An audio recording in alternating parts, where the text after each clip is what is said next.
Bulletcast for life.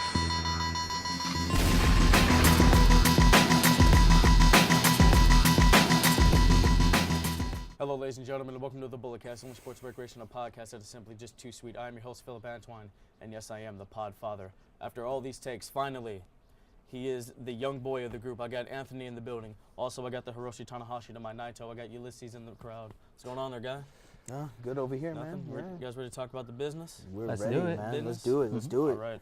So, guys, let's talk about WWE being the only place to quote-unquote work in today's era of professional wrestling. I mean, nowadays that's what you think as like the holy grounds. Like that's where your career goes. So, like you start off like working at a bingo house and then like a church and all that stuff, and you're trying to like build your way up. But like when I've people, never seen wrestling at a church. I've seen it like in the gymnasium at least. If it's in the church, then Yeah. all my brother testify.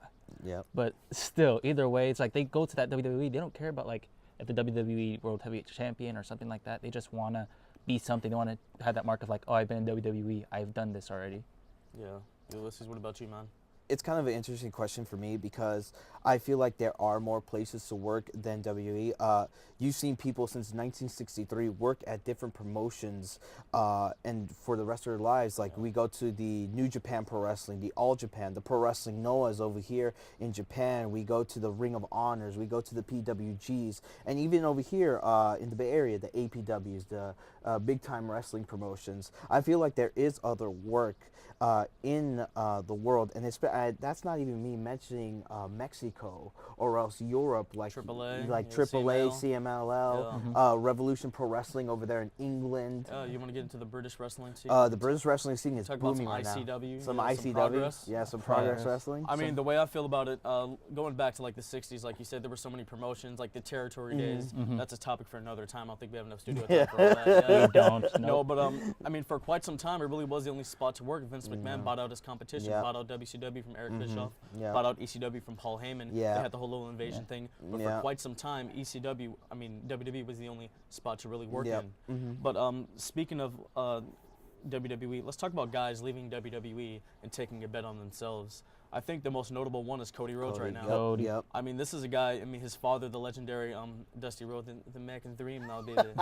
I love that, man. Yeah. No, I mean, Cody, a guy who's been in the business, just charismatic, should have been the world champion. He leaves WWE, and then he just goes on this career renaissance. Yep. And for him to compete at WWE's WrestleMania, Ring of Honor's Yeah. Final Battle, TNA's Bound for Glory, New Japan's Yes. Wrestle Kingdom, Pro Wrestling Guerrillas, Battle of Los Angeles. I mean, all in a 10-month span. That's AJ's the only so other guy to do impressive, that, yep. but it took AJ Styles 10 years to do what Cody did in 10 months. Yep. Basically. That's impressive. He goes on, joins the Bullet Club, one of the hottest factions in the business right now. I got also North Face, goes that on, works. Yeah, becomes the Ring of Honor World Heavyweight Champion.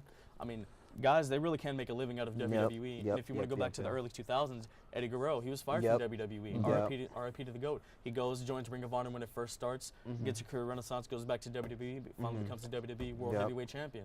So, guys, you really can make a living outside of the business. I mean, the Young Bucks, Kenny Omega, those are the the top examples. I mean, the Bucks, they have like over 190 something shirts. They sell merchandise like nobody's business. Yep. But also they took the advantage of social media, right? When it like starts expanding all that stuff, because that's when a lot of the like wrestling indie shows out of nowhere just started booming, and all these like talents are getting noticed. Because without social media, it's kind of like we still be in like that prehistoric age, like, oh yeah, only WWE, they're the main TV Yeah, thing. yeah. that's We'd be wrong. tape trading if Yeah. that was the case. Yeah. Basically. Yeah. No, but let's talk about some failed guys who've left the WWE and haven't really been able to. Ryback. Ryback. That's the first name that comes to mind. Oh, wait, perfect one. Damien Sandow. Oh. He was a hot thing. He was off a of- hot commodity once he left WWE, Yeah. but right after he went to that, I don't know what they call it now, GFW or TNA, whoever. He went over there. He went first to WCPW. Now it's Defiant Wrestling, I think. Yeah. And then he went straight to TNA out of Yeah, nowhere. he went to Yeah. Impact Wrestling, won the grand title over there. Then he got into this Liberace androgynous yeah, Jace it's- gimmick, and I don't know what And was the going rest on was there. history. I mean, like, Yeah. haven't heard from him since. I know Wade Barrett, he's the general manager over there at WCPW right now, so he's doing all right. Yep. Yeah. I think Cody's really the only last only hot one. commodity I mean, to really go out and do the job. And it all started when he reinvented himself, when he went to New Japan, and Kenny Omega introduced him as the American Nightmare, which was that a was brilliant. brilliant. That was a brilliant pay with Yeah, his the father, the American American Dream. Dream, the Yeah. American Nightmare. And I saw the match. I was up until 3 in the morning, as many people were, to watch Wrestle Kingdom, and you could tell just by his mannerisms and just how he was. It's just like he was free. You could tell he was a free man. He was free to do whatever he Free wanted. agent. Yeah. That's the thing about Cody. Like, he took the WWE style and brought it to the Indies. Because, like, you'll hear the old timers like a Rip Rogers or Jim Cornette. Yeah. Those, like, spot fest. You know, they just dive.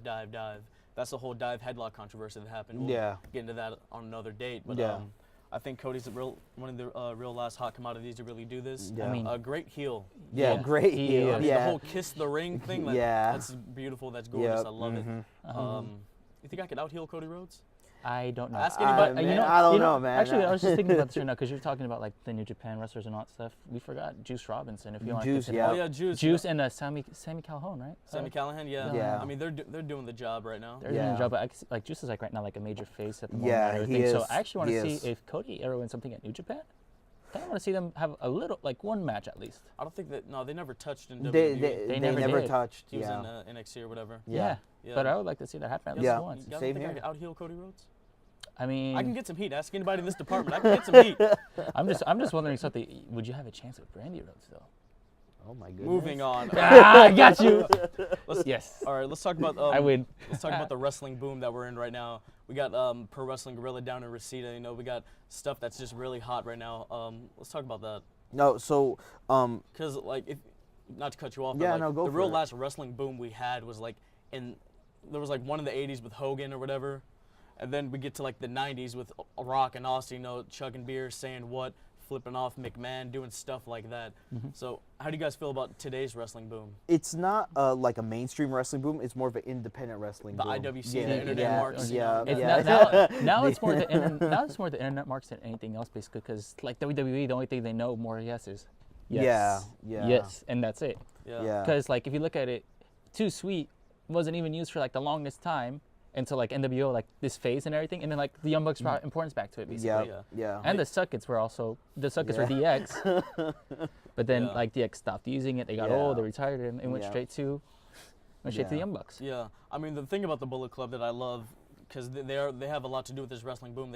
They started what 2013. Yeah, they did. I mean they're based off wrestling nostalgia. Mm-hmm. The Two Sweets, the Suckets, you know, stuff like that. The crotch chop, Mm-hmm. 20 super kicks in a match, and then but most recently them going to Raw, invading Monday Night Yeah, Raw, being that was- outside. Cody yeah. Rhodes doing the Independence Day speech, because they took his last name. They took trademarks from the Young Bucks. Yeah. Yeah. So Vince McMahon, what does he do? Sends him a cease Cease and and desist. Cease and desist. Cease and Yeah. desist. Yeah. I mean, but then they played off of that with like the Too Sweet. They have it covered with like a The cease censor. and a censored thing. Yeah. Yeah, it was just brilliant Yeah. marketing by these Yep. guys. Yep.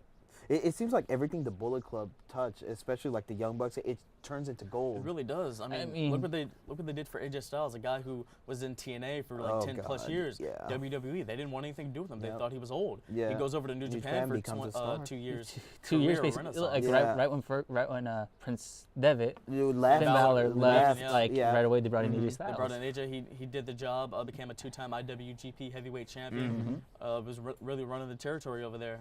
And then he comes on to WWE in the Rumble, gets a massive pop, and Vince was like, "They know who he is." I was like, "Yeah." He probably did say that though. Yeah.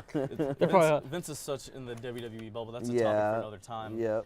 But speaking about wrestling, in the real wrestling boom, let's talk about All Pro Wrestling and BTW. These are two promotions here in the Bay Area. APW, I mean, they used to be right here on Industrial in Sure. Hayward. Yeah, the I garage. remember that. Yep. Unfortunately, Roland Alexander, who founded it and the promoter, he passed away. And so they had to move out to Daly City, and then Big Time Wrestling's right here, right there in Fremont. I thought it was in Newark. Newark, Fremont. Yeah, that's the It's Newark, like right there. Newark yeah. Pavilion, man. That's my culture right there. That's a Portuguese hall. I know that. So let's talk about these two promotions really keeping wrestling alive in the Bay. So APW, I remember I haven't been to a show in a couple years, but I remember I went to wrong with Halloween you? Hill. I know. I've been pretty busy lately. Like, it's all Shots you fired. know. Shots Yeah. fired. Hey, shoot, that's what we do. I remember when I went there and I was just blown away that so many people had a big turnout for independent wrestling here in the Bay Area. It used to be in a garage. They were getting Yeah. like 200 people at every show. Plus, they used to be free. So Yeah. Mhm. yeah. Yeah, and Seeing people hit them over the heads and everything. What's totally wrong with that? yeah, and I remember I was watching it. Matt Hardy was in the main event, and he was getting such an ovation. Like, not only him, but I remember watching guys like Kratos and Jeff Cobb, like, just tearing it up. And by the way, Jeff Cobb, one of my favorites. I love Jeff Cobb. Jeff Cobb is so good, so underrated, I feel. He really is. Yeah. He is, actually. He's a champion over there right now. Yeah. I met him, last month and talked to him, shot the breeze with him a little Yeah. bit. Cool guy. Yeah, dude. I would say no, it's fun. Like I've been to BT, Big Time Wrestling promotion now, so I haven't been to APW. I'm sorry. APW, they've been running the Palace. I know. I've been seeing that they had a running match it with again. they had a match. It was Cody and Kurt Angle in a steel cage match. No, that was wasn't it? Joey Ryan. Oh, that was Yeah, Joey There we go. I'm Ryan, sorry. yeah. I was thinking. Oh no, because Kurt Angle and Cody did wrestle in Yeah, but Daly that was City. like in New York, yeah. Yeah. Oh, They're it run- was? yeah, they're running the Palace again November 10th. I'll be out there. But let's get into big time wrestling real They're quick. like like good. Like the promotions, like I'm surprised. Like that hall fills up just to watch those Yeah. wrestlers like perform their duties and everything. Of course, I remember. Shout out to the Raider dude, Raider Hulk Hogan guy that's like in the middle of the aisleway, screaming all the wrestlers like gimmicks and everything. Yeah. Shane Cody, he was the champion over there for about 1,492 days, somewhere around there. I've seen him perform. He's I a had good the wrestler. opportunity He to, is. I had the opportunity to interview him, and we were just talking about the business, and like he was the champion for that long because he can draw a crowd. You know, talk about revenue and marketing and stuff like that. Yeah. Again, topic for a different time. Yeah. But Basically. BTW, they brought in some stars. I mean, they just recently had Bret Hart and X-Pac. They remember brought in that, Shawn yeah. Michaels, Ghost. Flair, Yeah. The Addiction, Christopher Daniels, Yeah. Frankie Kazarian. Frankie Kazarian. They brought in some big names. They're really doing something over there. Yeah, They're that's doing true. good. They're improving. That's the thing. Yeah. They're not like wasting time. They're trying to go on further and further. Like Yeah. who knows? How would you feel about like the little Bay Area battle of the wrestling promotions, APW versus BTW? That'll be great for the whole area, the whole Bay Area, That could- especially for all the people that don't know about wrestling, like just to come and just a celebration of wrestling. I feel like it will be a huge success for both parties, I mean, for both companies. If you can play it out right, they can probably do it around WrestleMania time. If like everyone's like doing WrestleMania in St. Louis, like they can have it in the Bay Area, have like their own WrestleMania, just like have like AWP versus I mean, Big Time BTW, Wrestling. they have their WrestleFest. They have that, yeah. And but they can come out with AWP, like an invasion type of deal, and like have it like versus, kind of like an invasion set, or is that not like a good idea? I don't know. I don't know how that would work. I mean, Um, they just combined just for one night. That could happen, but who do you think would like get the majority? Of, like, who do you think would win the little invasion type deal? BTW. BTW? Yeah, they've been. I think have they been around longer than AWP or no? I mean, BTW's been around like 21 years. APW's been open since '91. So around this, I mean, almost around. APW, they hold a special place in my heart. I went to a tryout when I was 17, took a few bumps, ran the ropes, got a promo. That must have been really fun. Oh man, I was the second guy eliminated though. So But who knows? I mean, if they could and they want to try it, by all means, Yeah. give it a shot. But if they don't think it's gonna be successful, then don't listen to my idea. oh man, anything else to add about the whole wrestling boom, APW, BTW, anything like that? But just on a side note, this is kind of a personal thing of mine. I Okay. want to go to Japan, and I want to be a young boy, and I want to get beat up by Minoru Suzuki. That's something that I want to get done to me. So that's one of my life goals. Yeah, and I want to bring Philip too, right, Philip? You could bring some Mix Mendoza guy that I know. Yeah, some jobber who like comes on my podcast and like says he enjoys like grown men destroying little girls. I don't know. I don't know. This got way out of hand. Yeah. Speaking of big time wrestling, up next we will have wrestling legend Shane Cody and big time wrestling promoter Kirk White in studio. But before that, we have an interview I did with All Pro Wrestling's AJ Kirsch. He's the ring announcer over there. Now, this is not the usual performance enhancing audio that you were used to hearing from me, but let's go to this and check it out. Yeah. Hello, ladies and gentlemen. Welcome to another segment here on the Bulletcast on Sports Recreational Podcast that is simply just too sweet. I'm host Philip Antoine, a.k.a. The Podfather, and I'm joined right here by a former Tough Enough contestant, AJ Kirsch. AJ, how's it going? I am exhausted. I've been up since 2 a.m. It is now, probably close to 11. It is 10:53, so I am deliriously tired, but I'm feeling great. We just wrapped up All Pro Wrestling Gym Wars here in Daly City, California. It was a hell of a show, and, just savoring the afterglow of a good show. I mean, if you want some food, we'll go to Denny's. We'll be your sponsors for the night. I am going to eat that place closed because I'm freaking starving right now. All right, man. So, like I just said, you were a contestant on Tough Enough back in 2011. Just tell us about how did that come about and what was that experience like? I first saw that it was coming back on social media. A friend of mine posted about it, and I just kind of had the idea, like somebody's got to be on that show. Why not me? I think it should be me. Why not? You know what I mean? Crazier things have happened. So, you know, I went through the application process, the audition process, and long story short, they ended up picking me to be on the show. And to this day, I am supremely thankful for my time on that show. You know, as a fan and as an aspiring wrestler, I could not have asked for a more rewarding experience. Because I mean, on that show, you were on there with everybody: Booker T, Trish Stratus, John Cena, the Bella Twins, of course, Stone Cold Steve Austin, Dwayne The Rock Johnson. Just tell us, what was it like being in the presence of all those greats? I'd be lying if I said I wasn't a little starstruck at first, but you know, the moment they start yelling in your face, and you know, they're your trainers. They're telling you what to do, and if you don't do it in a way that is to their satisfaction, they're going to let you hear about it. And so, the starstruck, you know, the just wide-eyed and just in quiet awe, that went away real quick. I mean, did you go out some cold ones, Stone Cold? Did not have any cold ones with Stone Cold, not until that night on Raw. But Steve was as tough as he was fair. But you know, it was one of my most treasured experiences in pro wrestling and of my entire life. Now, the championship title I'm holding, Rock the Promo Championship. Why don't you tell us the origins of this and how this came about? So, Rock the Promo was a 10-week episodic competition-style reality series that was used to launch The Rock's YouTube channel this time about a year ago. So he invited all of his fans to submit their best wrestling promos, and it was a single elimination tournament judged by names in wrestling. So like the judges for my rounds were Kurt Angle, Cody Rhodes, Christian, Mick Foley, and then The Rock himself made the final call. And, you know, he ended up declaring me the first ever Rock the Promo champion, and I did it as Broseph Joe Brody, my persona at the 21 and over Oakland, California-based promotion Hood Slam. I've yet to go to Hood Slam. I'm gonna have to make a trip. But let's talk about your return to APW, because I was there that night in the garage. That was about what, 2011, 12. 2011. I was about 15, 21 now. That's when I was really starting to get into independent wrestling. So just tell us about how all that came about, coming back to All Pro Wrestling. It was really hard to stay tight-lipped about Tough Enough. You know, obviously I couldn't give away the result or anything, but once it was revealed that I did not make it to the finals, I was free to do as I pleased. And, you know, I wanted to ride that wave of momentum I got from Tough Enough as long as I could, and so it just seemed like a natural fit to come back to APW. Well, ladies and gentlemen, that wraps up this interview with AJ Kirsch and the Rock the Promo Championship. I'd like to thank all of you guys for watching us. Please, you can follow us on Twitter at Bulletcast, Instagram The Bulletcast, YouTube The Bulletcast. Thank you guys so much. AJ, thank you. My pleasure, man. Thanks for having me. I appreciate it. Hello, ladies and gentlemen, and welcome back. I have in studio former Big Time Wrestling World Heavyweight Champion, Hawkeye Shane Cody. How's it going there, sir? Hey, Podfather, how you doing, man? Thank you for having me on. Long time no see. Hey, long time. Long time. So let's just jump right into it. Let's talk about ring psychology and where how do you put together a match, and like the facial expressions and everything that goes with the art of professional wrestling. So when you're putting together a match, do you have like specific ideas you want to do, or are you kind of just like, oh, let's just do this on the fly?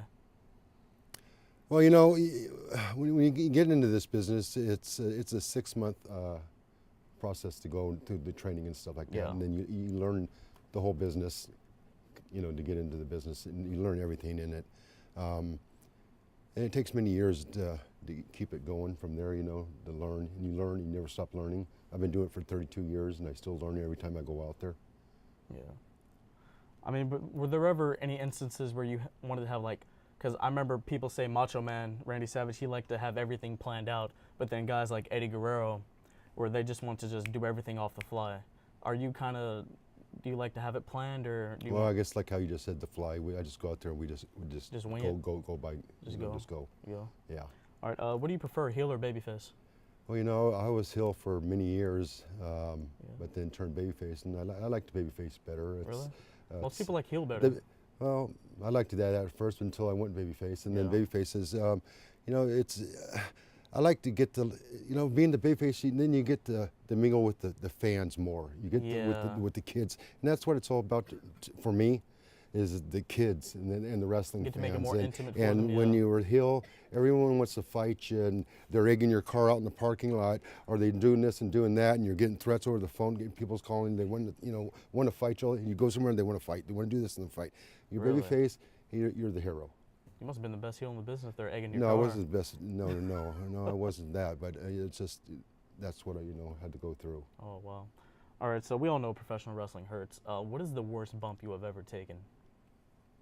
Oh, I take the worst bumps every night I'm in the ring. Yeah. But it's Is there one- it's I've had fingers broke, just located. I've had 5 ribs broke, nose broke, teeth knocked out, toes broke.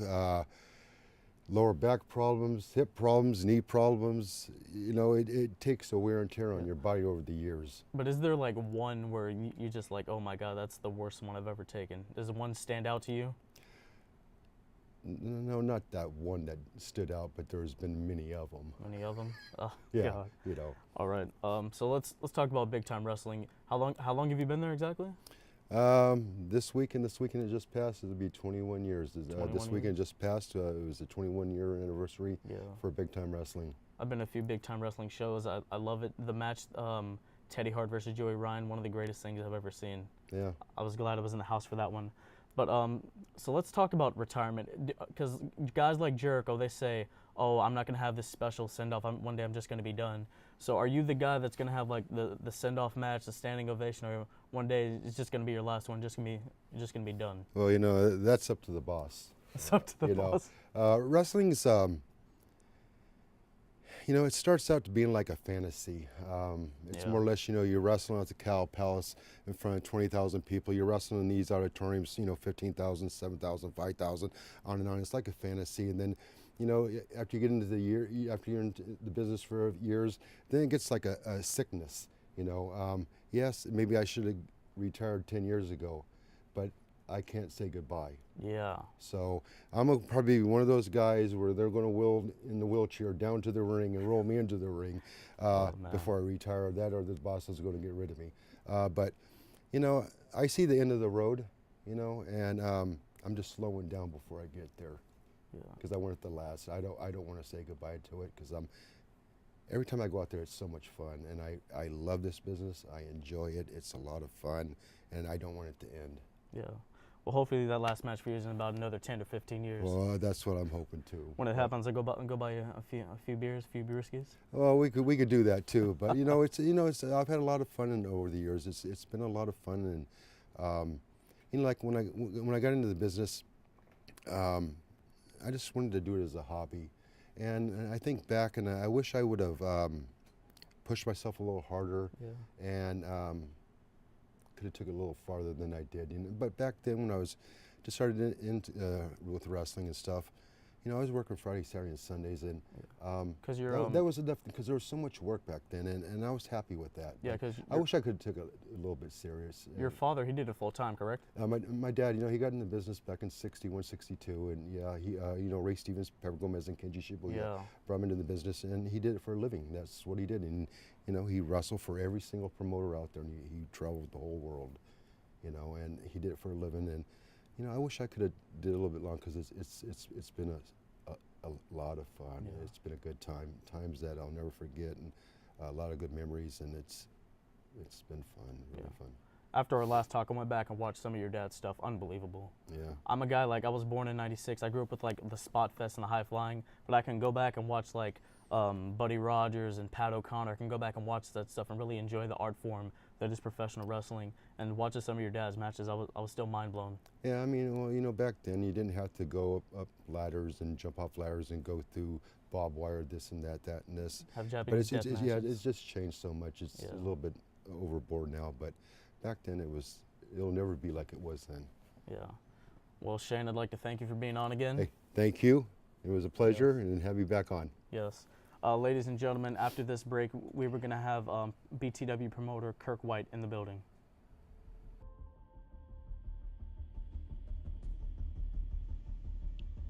There comes a time when we all have to make a choice, a leap of faith. We discover it's not the size of the leap that matters, but it's the willingness to take it.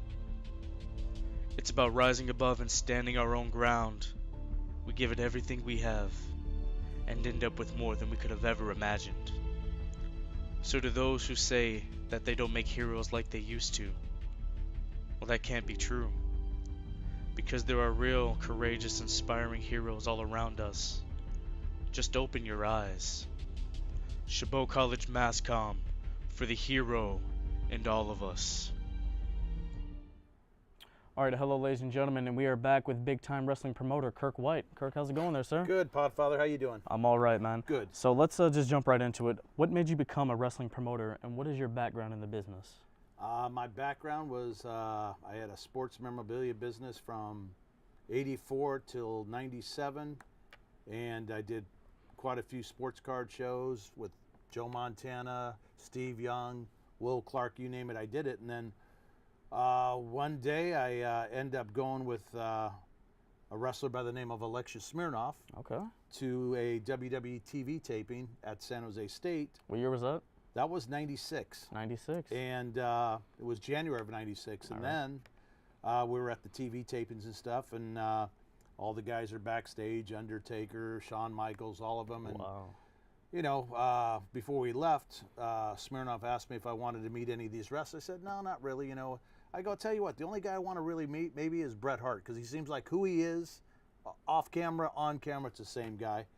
And then we started to talk about business and stuff and what I did, and I told him I did sports card shows, autograph sessions, and he goes, have you ever thought about using a wrestler? I said, well, I've used Alexis Smirnoff, Shane Cody's father, Woody Farmer, and Ray Stevens, and that was about it. And he goes, well, I'd like to do them.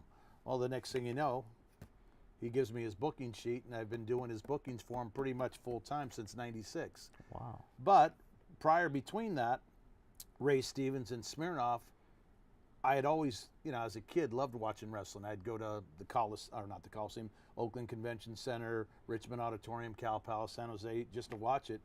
And I said, what would it take to put on a wrestling show? Because I put on sports card shows, because it can't be much higher. I got to book talent for that too. And he said, well, you know, without TV, you're probably not going to do very well. I said, okay, well, what's very well? And he goes, well, you're not going to draw thousands of people. And I go, can we draw hundreds of people? And first show we did was November of '96 at Washington High School. And we had 183 people there. Wow.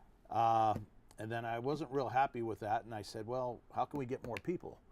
Well, you got to bring in names that everybody knows. And at the time in '96, there was probably 15 people that were with WWE or WCW or NWA at the time that had TV time that you can book. There wasn't as many as they are now. And first two stars I brought in were Brutus Beefcake and Greg the Hammer Valentine. Wow. At the time, you know, 21 years ago, they were still in their like mid-40s. Yeah. Still pretty decent shape, pretty active. And my attendance doubled. So that was sort of the key, I guess, to bringing in more people to the show. You had to bring somebody in that everybody knew. And that's how it started. All right, going back to that first show that you Yeah. guys ran, can you tell us some of the names who were Yeah, on that I card? can tell you right now. Mike Modest was on it. Wow. Earthquake Ferris was on it. Oh, man. Johnny Payne was on it. Super Diablo was on it. Had two girls on it. Had two midgets on it. And that was the very first show. It was pretty much just local guys around here. Smirnoff had booked the little guys out from Portland. It was Cowboy Lang and Little Nasty Boy.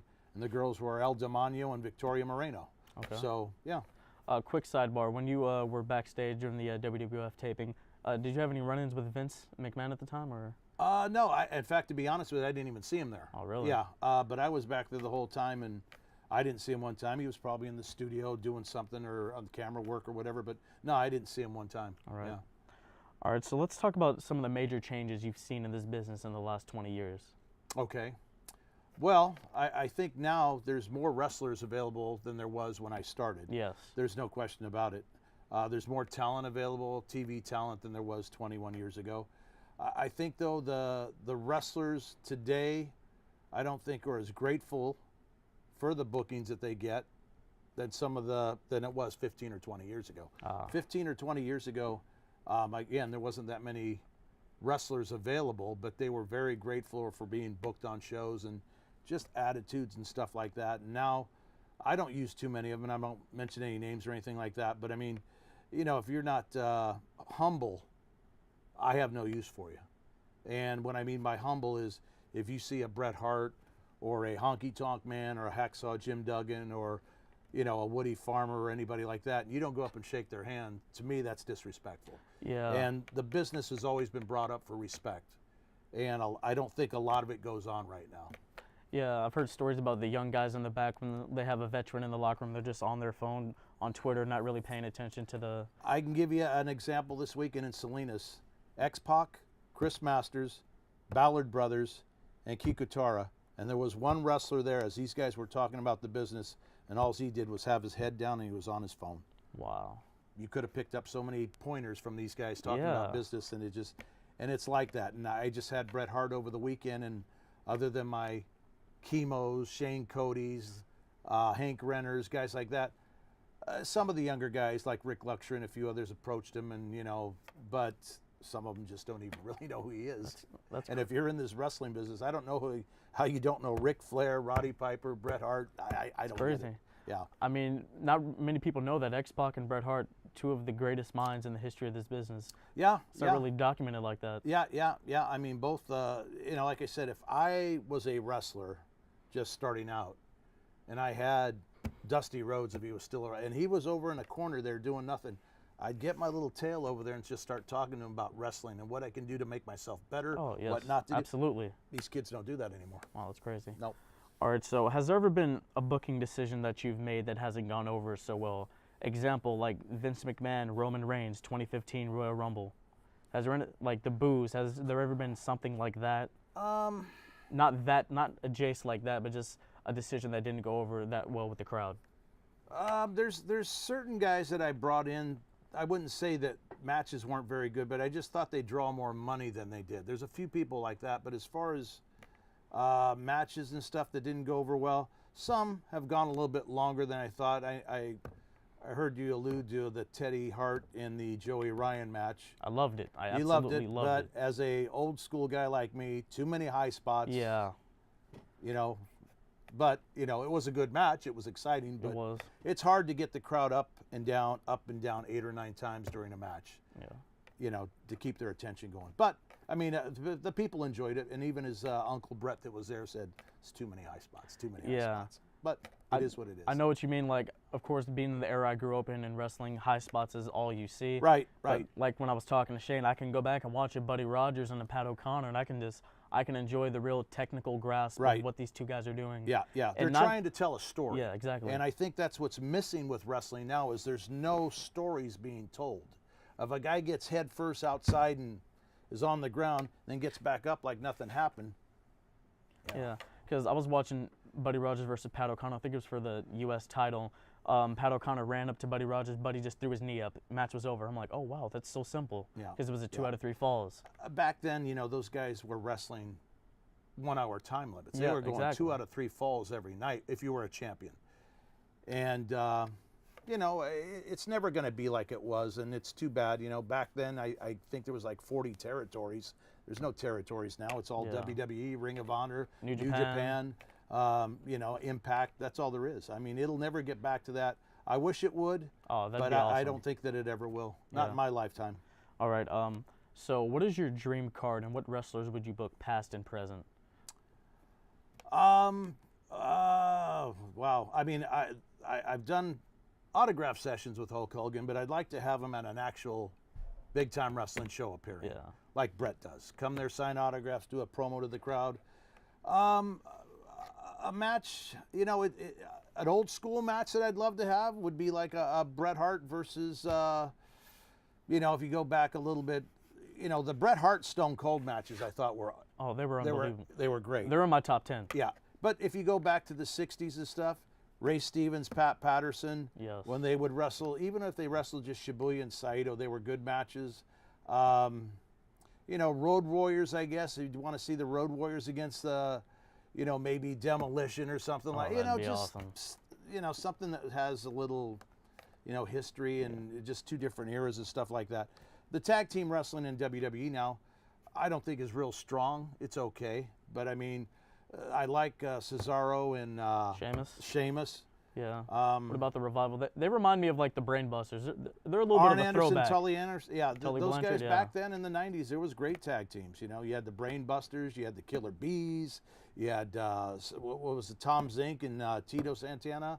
Oh, yes. You know, Can-Am Connection. There was a lot of good teams, but now, you know, I guess it's more of a TV show now than you go to a wrestling show. I went to Raw a couple weeks ago, and I was there also. You know, 3-hour wrestling show or TV show, and there was 4 matches in 3 hours. Yeah. Everything else was on the mic. A lot of watching the screen. I know people were upset about that. I just didn't dig it, but you know, like I said, I'm getting old, and you're still young, so you enjoy it. But the old timers I know don't really get off on it. I know, but really, a wrestler from today versus a wrestler of tomorrow. What would that match be on your card? Today and tomorrow.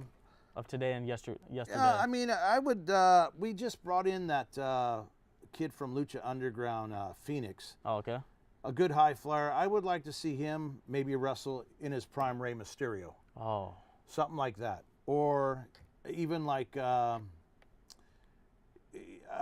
guy like, okay, you know, Undertaker. Maybe an Undertaker versus a young giant, you know, Paul White, something like that. Oh, man. Two big guys like that. I've always liked big guys. There's not a whole lot of them left anymore. You know, I would go back to watching Ray Stevens and Pat Patterson against Crusher and Bruiser back from the AW. That would be, you know, but that's again, awesome. That's too old for you guys. You guys don't remember that. Pat O'Connor against Lou Thez, something like that. I love it. Yeah. I'm down. Yeah. You know, Woody Farmer against Bobby Duncombe Sr., you know, something That's like awesome. that. It just, you know. Yeah. Yeah. I mean, over the past 20 years, you brought in some big names: Bret Hart, Ric Flair, Yep. Christopher Daniels, Frankie Kazarian, RVD. I was there at that show. That was awesome. Right. Shawn Michaels. Yep. What's next for big time wrestling? I What's really, next? you know, I just, you know, you just try to keep the boat floating and just, you know, just try and keep everything. We got a school, and we're trying to get some of these younger kids to, you know, get up to the level of working shows and School in stuff which like Bailey that. trained, yeah. Yeah, it's a school that Bailey trained at. You know, I hope to do it at least. I'd like to. My goal is to be at least a 25-year guy in an independent wrestling company. Okay. We got 21 down, so we got 4 more to go, and we'll go from there. But you know, it's just like I said. I don't want to say I'm losing passion for this business, Okay. but the attitudes have definitely changed in the last 10 years with wrestlers, and you know, sometimes I'm sure Shane Cody will tell you, or I've told you, I blow up a little bit more now than I did when I was younger, just because the attitudes and stuff like that, and you know, setting up rings and breaking rings down where guys don't think they have to do that. That's part of being a professional wrestler. Yeah, and You paying know, your dues. You got to pay your dues, and some of these guys think they're entitled to something. You're not entitled to anything. You got to earn your way, you know. And these guys just think, well, I'm a big guy. I can do all these high spots. I don't have to do that. Well, that's not true. What you're saying is when you hit 25 years, you're going to be like handing over the reins, or? I don't know if I'd hand over the reins. I might just run off with all belts and just go to Jamaica, and you'll never see me again. Who knows? My daughter will be out of college by then, so I'll be okay. Oh, man. Well, Kirk, I'd like to thank you for coming on. Okay. I learned a lot. No problem. One of the best promoters in the game. Anytime you need us. Yes. Anytime you need us. And thank you for keeping wrestling alive in the Bay Area. Sure. All right. Ladies and gentlemen, thank you for watching this episode of the Bulletcast. Once again, this is the only sports and recreational podcast that is simply just too sweet. I hope you enjoyed this edition of that performance-enhancing audio. We'll catch you guys next time.